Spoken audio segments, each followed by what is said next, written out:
It was Christmas Eve, a night filled with magic and anticipation. The house was full of yummy smells, with the aroma of freshly baked cookies and spiced cider wafting through the air. Bluey the cat sat very still, his eyes wide with curiosity and a hint of mischief. He watched Frenchie the dog, who was always up to something, especially during the holidays. This is going to be fun, Bluey thought, his whiskers twitching with excitement. Frenchie was big and clumsy, his paws too large for his own good. He wagged his tail enthusiastically, knocking over a reindeer decoration. Frenchie loved Christmas more than anything.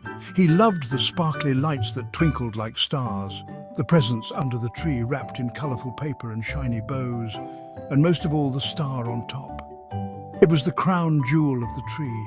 Oh boy, Frenchie exclaimed, his tail wagging furiously. Look at all these lights and presents. It's like a dream come true, and that star, I gotta get it. He was determined. He jumped up, trying to reach it, his paws flailing in the air. Bluey shook his head, amused. Dogs were so silly, he thought. The Christmas music played in the background, filling the room with festive cheer. Jingle bells echoed through the house. Frenchie barked along, spinning in a circle, his excitement uncontainable. He was a furry tornado of excitement, dashing from one end of the room to the other.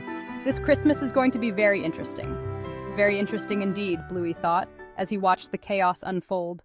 Bluey liked to watch the world from high places. He felt like a king surveying his kingdom from his lofty throne.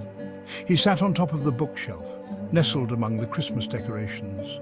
The twinkling lights and shiny ornaments made his perch even more magical. It was a perfect spot to observe Frenchie.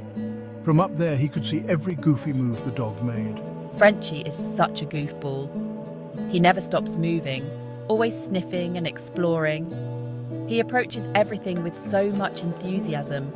It's exhausting to watch. Sometimes, I wonder where he gets all that energy.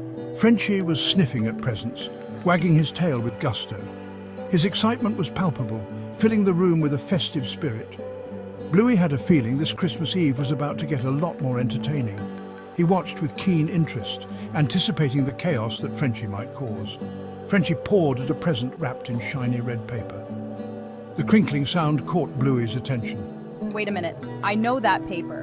That's the special wrapping for my favorite treats. Those are my favorite tuna snacks. Frenchie can't have that. I need to get down there and save my treats before he ruins everything.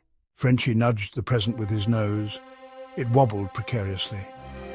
Bluey held his breath. He knew what was going to happen next. Crash! The present tumbled off the table. Oh no. Frenchie looked at the fallen present, then he looked at Bluey. Bluey just stared back. Not me. Frenchie whimpered again. He hated it when he messed up. But Bluey wasn't fooled. He knew that Frenchie was just trying to look innocent.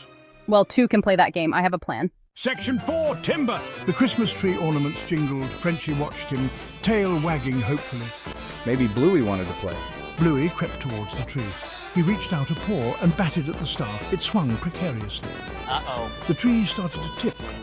The tree swayed. Ornaments flew through the air. Bluey jumped out of the way just in time. Crash! The tree landed with a loud thump. Frenchie whimpered again. This was bad, very bad. Section 5, Peace on Earth. The holiday season was in full swing, and the house was decorated with twinkling lights and festive ornaments. The air was filled with the scent of pine and freshly baked cookies, creating a warm and inviting atmosphere. Bluey stood on the couch, his eyes wide with curiosity and excitement. He had never seen the house look so magical before. He looked down at the mess that had been created in the midst of all the holiday preparations. Wrapping paper, ribbons and ornaments were scattered everywhere. Even he felt a little bad about the chaos. The usually tidy living room was now a scene of festive disarray. The Christmas tree was a disaster. It had toppled over and the ornaments lay broken on the floor. Tinsel was tangled in a heap, and the star that once crowned the tree was now askew. Frenchie sat amidst the wreckage, looking utterly dejected. His ears drooped and his eyes were filled with regret. Then something funny happened. Bluey started to laugh.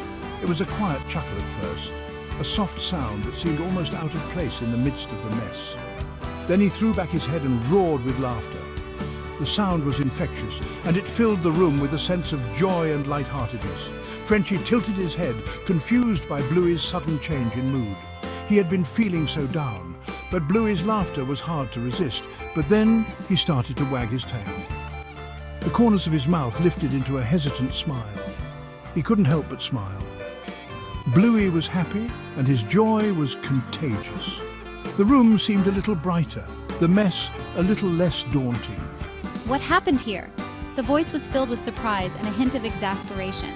She looked at the mess, then at Bluey and Frenchie. Her eyes softened as she took in the scene. They both had guilty looks on their faces. She sighed, but there was a twinkle in her eye. You two are lucky you're cute. Her voice was gentle, filled with affection. But Bluey and Frenchie could tell she wasn't really mad. They knew they were forgiven. They snuggled up to her as she started to put the tree back up. Their warmth and love made the task seem less daunting. Maybe Christmas wouldn't be so bad after all. With love and laughter, even the biggest mess could be turned into a cherished memory.